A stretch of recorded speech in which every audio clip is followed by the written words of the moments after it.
So within the past year, I've been lucky enough to travel to 5 different places. I really didn't plan on traveling that much this year, but when the opportunities came up, I was fortunate enough to have the time and the funds available to go. So I think I've gotten pretty good at preparing for trips. So in a couple of days, I'm going to be going to Spain with one of my friends. So I want to take you along to show you how I get ready for any trip I go on. So I know this seems very backwards, but I start with packing my suitcase. I know a lot of people prefer to buy a lot of things and then pack afterwards, but usually when I'm making my list to pack, a lot of the things on there I do need, but a lot of them I actually don't need. And when I pack first, it allows me to see what I already have. If I was planning to buy like a pair of pants for the trip and I start packing and see that I actually have a lot of pants, I can be like, okay, you know what? I actually have this already. And it gives me like a rough estimate of the space that I have available. So me personally, I just like to get packing out of the way first. Alright, so I think it's a perfect time to start packing. I'm gonna bring this suitcase and then my backpack for my electronics. I was about to buy a suitcase just like this, and my mom ended up getting this for me. Shout out to my mom, she knows me very well. I've kind of also mastered the art of packing light because at the beginning of this year I went to California and then I went to Vietnam for a couple weeks. Brought my tiny carry-on and my backpack, but it's always so nice to have the extra space because I remember the worst part about carrying light is not having enough soap. I remember just trying to fit like all of my shampoo, conditioner, body wash, face wash, makeup remover into those like tiny travel bottles, and then the travel bottles have to go in like a bag that is like tiny, and it always stresses me out and I always have to end up throwing away stuff. One thing that I hear people who travel a lot say is packing cubes are a lifesaver. I don't have packing cubes. I don't know if I want to buy them for this trip. Do packing cubes offer any advantage when packing for travel? I might get packing cubes. Okay, so I've just like roughly threw everything into my suitcase. Just some mini dresses. I actually have not been a fan of mini dresses lately. I have really short legs compared to my torso, so maxis and midis are what I've been trying to wear more often these days, just so nobody can tell what's going on down there. Alright, so it's the next day. I got my packages early this morning. I bought like a beach bag. I like it, but it's also like kind of flimsy. We have the packing cubes. Why the f are there sesame seeds in here? For real, look at this. Are those sesame seeds? Come on, guys. Or did a mice get in here? I don't know if I should be concerned or confused or if I should just ignore it. I also got this underwater phone case. When I went on my family vacation, my cousin let me borrow her like underwater pouch and I got to take like pictures of the fish. My camera's gonna die, so I will be back with some updates. Okay, so I've concluded that it was just probably like a little mouse that just left its little snacks in there. It's gonna be a really sad day for that mouse when it comes back and realizes its whole stash is gone. Fear not, I'm sending it back. I'm also gonna return the bag because it's nice, like I like the look of it, but the quality is not that great. The only thing I'm keeping is this waterproof case. Alright, we are back. My order has come. Don't mind the mess back here. It's just a part of the process. Okay, here's my second beach bag. And here is the packing cube set. No sesame seeds this time. Just another, oh, there's a lot. I don't really know where to start, but I have to start somewhere. Let's pack my dresses first. We're rolling.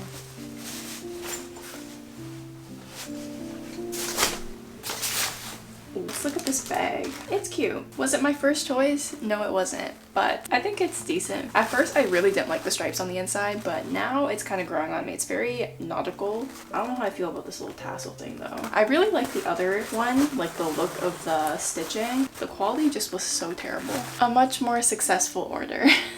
I'm gonna put my swimsuits in and then I'm gonna go to sleep. Alright, that's enough. It's bedtime. So for the last one, I'm going to be putting my pajamas in there.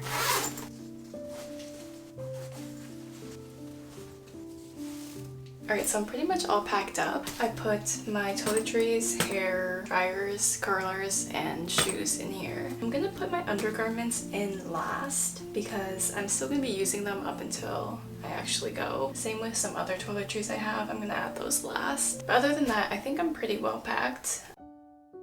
So for emergency prep, My family always has like a little pouch of like medicine that we bring on our trips. You can bring nausea medicine, pain medicine, fever medicine, allergy medicine, band-aids, alcohol wipes, anything that you think you'll need on your trips. Those are just the main things I feel like I'm likely to use if anything does go wrong on a trip. Obviously, it'll be different for every person. You could always just go to the store, get a first aid kit, but they will come with like the medicine. So it's nice to just build your own emergency travel kit. Another thing that I do for the emergency step is, this might be a little extra, but I always search up the address and the phone number of the embassy of the country that I'm from. I started doing this when I went to Morocco in 2020, and it was during COVID time, so we really had to take some precautions. Me and my friend ended up getting locked in the country, and we had to contact the Canadian embassy. Were they that helpful?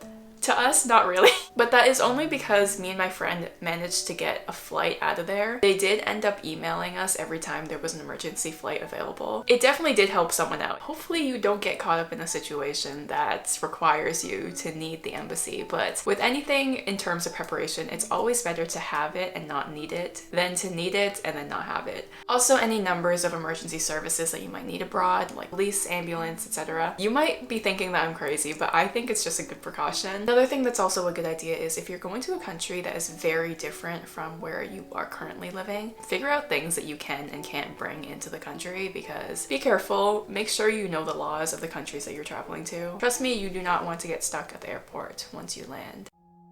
Another thing that I think is important is to also know some basic phrases of the country that you are traveling to. Again, this is just in case. Most times if you're going to a touristy area, they will speak English, but if you're going to smaller towns in the country, if anything ever happens, it's good to be able to ask for help. So knowing a little bit of the language is always a little bit helpful. Which leads me to the sponsor of today's video, Lingoda. Lingoda is an online learning platform that offers 6 different languages, which include English, French, German, Italian, Business English, and Spanish. I'm currently taking Spanish right now to prep for my trip to Spain. I also just came back from a trip to Cuba, and I found that the only thing that I knew how to say there was hola and gracias. So I think it was important for me to pick up a little bit of Spanish before I traveled to Spain, just because I am staying a little bit longer. But so far the classes are really immersive, which is an issue that I had in my past language classes, like French when I was learning it in school. I mainly just learned like animals and colors, and it was really hard to incorporate that into conversations when I wasn't having active conversations with people. Not gonna lie, my first class was pretty intimidating, but the teachers were really accommodating and really helpful when you don't know how to say a word. There are 3 different ways that you can take the courses. There's the Flex, the Teams, and the Sprint. I'm currently taking the Flex ones because I can build it around my schedule. There are many classes available, so you can filter out any time slots, but if you prefer more structure, there is a team option where you are grouped with a fixed set of people. If you really want to speed up your learning and you have the time, there's also a Sprint option available. And they also give personalized feedback after the class is finished. You also have an option between taking group lessons and private lessons. Right now I'm taking group lessons. The class will have a maximum of 5 people, which is nice because the teacher will definitely try to get you to participate. One thing I will say though, if you're a beginner like me, don't try to skip any courses. Obviously, one thing that's great about the platform is if you are at a different level, you are able to pick the courses depending on that. But I got a little too ambitious, and obviously with any course that you're taking, you get what you put into it. So take your notes, prep your slides. Before class, they'll have the slides available for you. And they'll also have practice cue cards that you can go through in your own time. And during the classes are a good time to put that into practice because it is very immersed. For the back to school season, Lingoda is offering 20 euros towards any language course and up to 20 free private classes when you sign up for Lingoda Flex. So if you want to give it a try, you can use my discount code MichelleGia, or you can click the link down below. So yeah, thank you to Lingoda for helping me with my Spanish and for sponsoring this video. Alright, so hopefully after you've done some packing, you can see what necessities you're still missing. Sunscreen and the other toiletries that you need. It's also important to figure out how you're going to pay for things. If you're going to get currency beforehand, if you're going to pay with your card. It's not always necessary, but it is good practice to always alert your credit card company if you are traveling abroad. Because the last thing that you want them to do is possibly see that you're overseas spending and they might be like, oh, this is suspicious activity, and then they end up blocking your card. I also went out to check the rates for euros to see which one was the cheapest, and I'm probably just gonna go to this random currency exchange that I found. I used to work at a bank. The only time that you should buy currency from a bank is if you work there or you know someone that works there. I probably should not be telling you that. Actually, it's like common knowledge. If you go to a bank and you ask for the rate, and you go to a currency exchange place and you ask for the rate, obviously it's gonna be different. Don't shoot the messenger.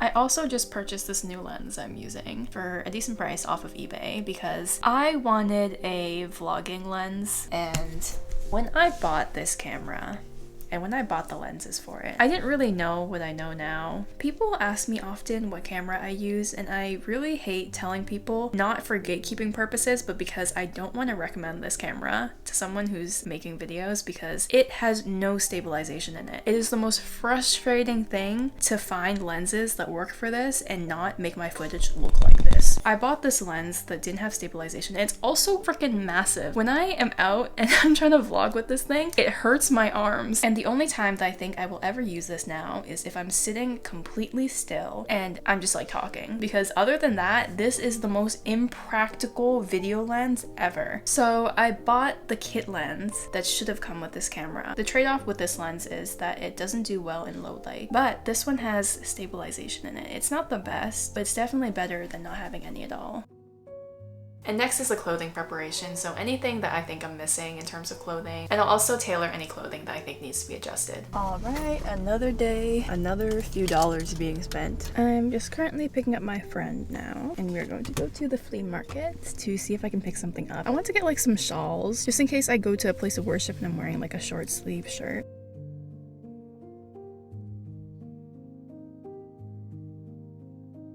Alright, so our trip to the flea market was not that much of a success. We ended up just getting Mexican food instead. And then afterwards we went to a department store to see if there's anything else we wanted to pick up before we left. And then I picked up a couple dresses because they were on sale, so let me show you what I got. So I got this dress for $20. I like it, but I'm not sure how much I love the color. I originally wanted to look for like a red dress, but I just was not able to find one. I like it still. I think it would be nice for Spain. So the second one I got was this black one. I bought this just as a staple. I feel like it would look better with my hair up. I think I just need something for like going out and not too fancy, but not too casual either. So the next one I got was this brown dress. I don't expect everyone to understand why I bought this brown dress. When you see it in the sun, you will understand why I decided to keep it. I don't know, I liked it. I thought it was cute. The only thing I don't like is the mesh doesn't go all the way, so I'm probably gonna buy some and just like line it. Alright, so I'm just gonna head to the store. One of the things I wanted to do was to make a bikini bottom for this because my cousin gave me this when I was younger and there just were no pants for it. Another thing that I want to do is I have this pair of pants that is just really long. I think they were made for like tall girls and I'm like 5'3". Whenever I wear them, this whole piece at the bottom is just like bunched up. I'll bring these both with me just so I can get a good color match. We're only a couple days into September, but the weather is already so cold. I thought that at least we'd have until the end of September, but I guess fall's coming early this year. I'm gonna start going now. I'll see you soon.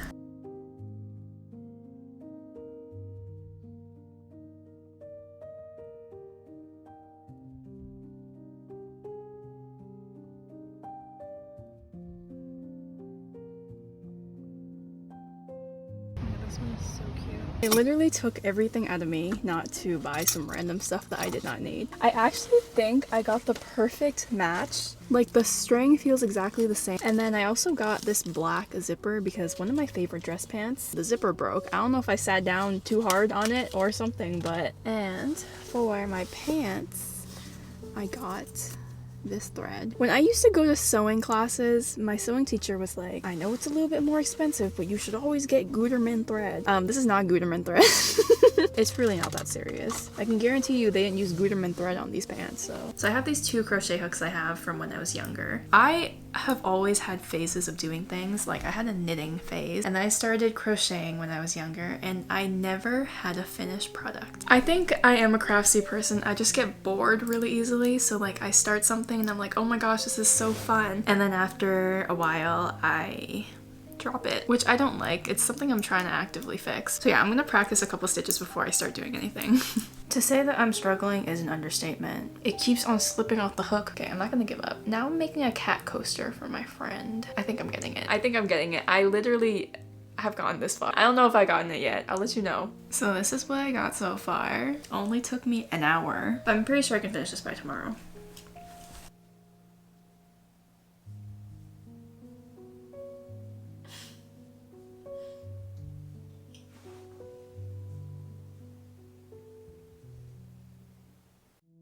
For body preparation, this is just some optional grooming before the trip, but it's also one of my favorite parts. Okay, so first thing on my body prep, I'm going to wax my armpits. I haven't been growing them out, but I have been like putting off waxing them just so I could have a long enough length.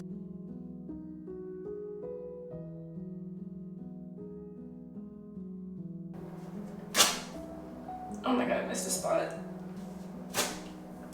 My armpit hairs grow a little weird. They're like, for the first half, they grow upwards, and then for the bottom half, they kind of grow downwards. Look at that. The only way that I've ever removed hair is by waxing. I try to avoid shaving when I can because I get ingrowns really badly. For a while I tried epilating, but it was so painful. I had to like mentally prepare myself. Waxing is kind of like a ritual for me and it's kind of relaxing, so. Okay, we're all good. I'm just gonna do my legs now. I am very hairy for a girl and I'm also ashy. I don't know if you can see that. Definitely got my dad's genetics when it comes to hair. I'm literally like waxing my tan off. I know maybe this looks bad to some of you, but trust me, mine get way worse than this. In the winter, forget about it. Alright, so my mom just did my nails. Look at how cute. And she also did my toes for me. I did not record that part for obvious reasons. Actually, maybe I'll show you. Just don't look too hard. That will be $20, thank you. I am leaving tomorrow, which I'm very excited about. I'm gonna take a shower and then go to sleep because I am feeling rough, I'm looking rough, and it's time to call it a night. And for the fitness prep, I always try to cram in some workouts if I can. I'll also try to cram in some healthy eating, just because I know that whenever I go on a trip, fitness and eating well are not on the top of my list.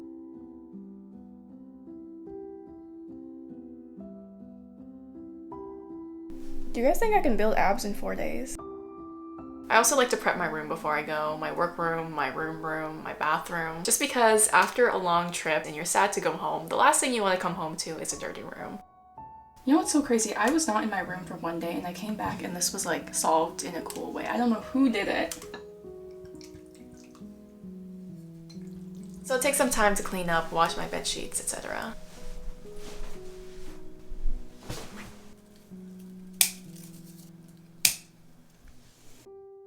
And last but not least is the prep for the flight. I always go to the store and grab some snacks. I bring any reading material or anything that keeps me entertained. I have taken multiple flights to Vietnam, so there have been times where I've had to be on like a 15 to 16 hour plane ride. You can only sleep so much during that time. Max, I'll sleep for like 9 hours, and then once I wake up, there's still like 6 or 7 hours to go. If you have Netflix, be sure to download some TV shows. If you have some books that you want to read, bring your books. I'm probably gonna bring my crochet stuff, and just to stay comfortable on the plane. I actually was about to buy a pillowcase because I saw someone do this hack where they opened up the pillow and like put stuff in it that's not like metal or anything.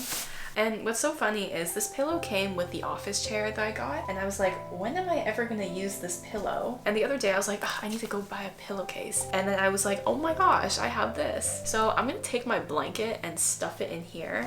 And I know what you're thinking, how are you gonna use the pillow when you take the blanket out? I haven't gone that far. Maybe I put like a plastic bag in there, like blow it up on the plane and like use that as the air. But I was thinking, like, can you imagine if I laid on the pillow a little too hard and all you hear from the back of the plane is just a giant boom? I'll figure something out. For now, this will be my blanket and pillow. I can choose either or. I can choose a pillow or I can choose the blanket. On the plane, I usually keep all of my important toiletries with me. I also keep most of my electronics with me, and I also always bring a reusable water bottle. They make you throw out your plastic bottles when you go through security, and on the plane they do give you water, but it's like those tiny cups, and I always need more than that, so I bring my bottle with me and I just fill it up after I go through security. Another thing that I also bring is if you have any noise canceling devices, because I'm very sensitive to noise and it's very loud on the plane. Like there's this constant whirring noise, so that always really helps. So yeah, that is pretty much how I prep for a trip. Hopefully some of these tips helped you, and hopefully if you're traveling soon, you have a safe and fun trip. Thank you so much for watching if you got this far. Hope you have a great day, and I will see you next time.